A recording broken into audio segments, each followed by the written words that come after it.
Hey guys, welcome back. आज की इस वीडियो में हम लोग एक्वायर्ड प्लेस डे वन की क्रीचर्स की थ्योरीज़ को डिस्कस करेंगे। जो थ्योरीज़ मेरे जहन में आई, जो थ्योरीज़ इस टाइम फैल रही हैं इस वाले में, तो हम लोग उस थ्योरीज़ के बारे में बात करेंगे। तो अगर वीडियो में जाने से पहले मैं आप लोग को इतना बता दूं कि वीडियो में स्पॉयलर होंगे। अगर आपने पहली जो पूरी फ्रेंचाइज में जितनी मूवीज़ रिलीज़ हुई हैं उन सबके स्पॉयलर्स होंगे। अगर आपने मूवीज़ नहीं देखी तो वीडियो ना देखें। अगर आपने मूवीज़ देख ली हैं और आपको स्पॉयलर से कोई मसला नहीं है तो आप वीडियो आगे हम लोग वीडियो में चलते हैं। एक और बात कि जो मैं पहले सोचा था कि जो थ्योरीज़ की मूवी है ना, तो हम लोग मैं प्रॉपर्टीज़ थ्योरीज़ की जो वीडियो है प्रॉपर्टीज़ के साथ ही मैं जो प्रॉपर्टीज़ की वीडियो थी उसके साथ ही मैं थ्योरीज़ की वीडियो भी डाल दूंगा। लेकिन जब मैं इसके बारे में रिसर्च कर रहा था, इसके बारे में लिख रहा था, तो मैंने कहा इस थ्योरीज़ की एक सेपरेट वीडियो होनी चाहिए, इसलिए आप लोगों को एक सेपरेट वीडियो मिल रही है। तो तो जो कहाँ से आए वो, मैं दो चीज़ें हैं जो इसकी जो जिस बारे में मैं थ्योराइज़ कर रहा हूँ। एक तो जो ऊपर से जो कुछ स्पेसशिप्स आए, मीटेरॉइड्स टाइप जो ऊपर से आए हैं स्पेस से, वहाँ से कहीं से आए हैं कि आउट ऑफ प्लैनेट में कहीं से कोई तबाह हुआ उनका प्लैनेट, जिस वजह से उनके थोड़े बहुत वहाँ से शिप्स या उनके मीटेरॉइड्स बहुत ज़्यादा निकल आए हैं, उनके टुकड़े टुकड़े हो गए और वो ये अर्थ में आके वहाँ पे आके तब हमारे अर्थ में आ गए हैं। लेकिन इस बारे में ये है कि अगर, क्योंकि हमें पता चला कि वो जब फर्स्ट मूवी के अंदर भी वो गोलियों से मर गया था, एक जो क्रीचर था, एक दो क्रीचर गोलियों से मर गए थे। तो लेकिन अगर इतनी ऊंचाई से वो आके ज़मीन पे आके फटे हैं, लेकिन वो फिर ज़िंदा कैसे हैं? और हमें क्वाइट प्लेस डे वन से ये पता चला कि वो हज़ारों की तादाद में है, बहुत ही बड़ी आर्मी है उनकी, तो वो ज़िंदा कैसे हैं? ये चीज़ मुझे अब इन कश्मकश में डाल रही है कि वो वाले उन म्यूटेराइड्स से ही आए थे, ये अभी कंफर्म नहीं है।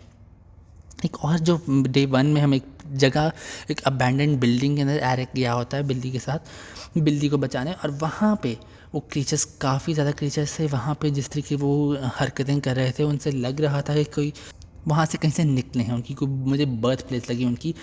तो वो चीज़ मुझे मिस्टीरियस लगी कि वो भी एक है कि वहाँ से भी निकले हो सकते हैं, क्योंकि वहाँ पे जो एक अंडा टाइप था जिसको वो खोल रहा था एक क्रीचर। तो अभी मुझे पता नहीं है, मैंने ये मैं थ्योराइज़ ही कर रहा हूँ कि क्या पता उसके अंदर ही वो हो। अगर वो किसी और प्लैनेट से आए हैं तो वो किस तरीके से और प्लैनेट से आए होंगे? तब जैसे एक स्पेसशिप्स, इतने सारे क्रीचर्स कैसे आ सकते हैं स्पेसशिप? तो वो अब इतने इतने इंटेलिजेंट शो नहीं किए गए हैं वो, और ना उनकी आंखें हैं कि वो स्पेसशिप में खुद आ सकें। तो किस तरीके से वो आए हैं? अगर वो दूसरे प्लैनेट्स भी आए हैं, अगर ये बर्थ प्लेस की चीज़ झूठी है, ब्लैक की रेड हेरिंग है ये वाली, तो वो किस तरीके से प्लैनेट से अर्थ में आ गए हैं? तो ये मैं तो हो सकता है कि वो कुछ प्लैनेट्स किसी और प्लैनेट के अंदर, हो सकता है कि जो गवर्नमेंट है, हो सकता है गवर्नमेंट का इसमें हाथ हो और गवर्नमेंट ने जिस स्पेस में अपने भेज रही हो, उसके सिग्नल भेज रही हो, और वहाँ के जो एलियंस हों, जो एलियंस वहाँ से अपने स्पेस में डाल के इधर भेज दिया कि अर्थ को हम लोग खाली करते हैं, फिर अर्थ पे आके रहते हैं। तो कुछ ज़्यादा ही ये टिन फॉयल थ्योरी चली गई है, मजाक में बात चली गई है। लेकिन हाँ, गवर्नमेंट का थोड़ा हाथ लग रहा है। किसी गवर्नमेंट लैब ने क्रिएट किया है इनको, लेकिन वो इतनी तादाद में कैसे क्रिएट कर सकते हैं? कहीं से हो सकता है कोई एक गार टाइप हो, कोई एक पहाड़ी टाइप हो, कोई दुनिया में जहाँ पे वो ज़्यादा तादाद में हो, और वहाँ पे उनको एकदम किसी ने खोल दिया हो वहाँ की वो करने के लिए, रिसर्च करने के लिए, वहाँ से वो निकल आए हो। ये भी है। मीटेराइड्स से भी निकल सकते हैं। हो सकता है जो मीटेराइड्स वो वहाँ पे किसी और प्लैनेट के अंदर, किसी और मीटेराइड्स के अंदर, वहाँ पे अंदर पत्थर के अंदर ही हों, लेकिन जब आके ज़मीन पे फटा हो, पत्थर ही टूटा हो, अंदर से वो निकल आए हों, उनको कोई इतने फ़र्क ना पड़ा हो, तो ये भी हो सकता है। लेकिन ये चीज़ मुझे लग रही है कि वो आके फटा है। हाँ, दोनों चीज़ें, एक तो फटा है तो मर भी सकता है, कि हो सकता है उनसे ना हो, अगर उनसे हैं तो हो सकता है वो सिर्फ पत्थर ही बाहर का टूटा हो और अंदर से वो निकल आए हों।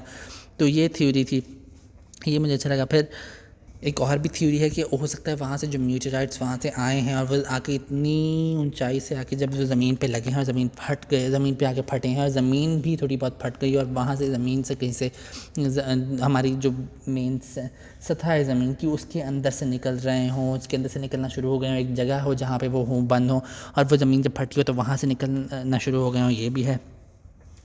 लेकिन जितनी भी हम लोग बात कर रहे हैं अभी तक, हमें अगर मुझे समझ नहीं आई है, मुझे तो यही लगा कि अभी तक इस बारे में हमें पता नहीं है कि वो आए कहाँ से हैं, वो किस तरीके से आए हैं। तो आए कहाँ से, किस तरीके से आए हैं, और किस तरीके की गवर्नमेंट ने उनको बुलाया है, खुद मीटेरॉइड से वो आए हैं, कोई अभी तक कंफर्म नहीं है इस बारे में। होपफुली हम लोगों इसकी और ज़्यादा आंसर्स हमें मिलेंगे थर्ड मूवी से।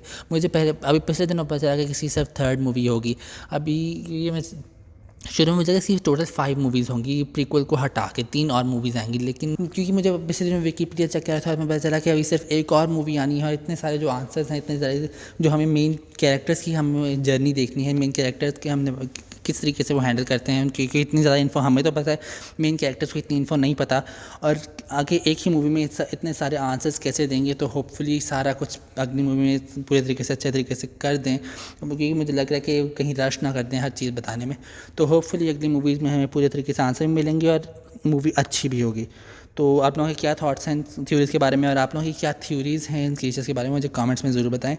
तो या आज के इतना ही। अगर आपको वीडियो पसंद आई हो तो प्लीज़ लाइक और सब्सक्राइब करें, और अगली वीडियो में अगले टॉपिक के साथ बात होगी। Bye bye.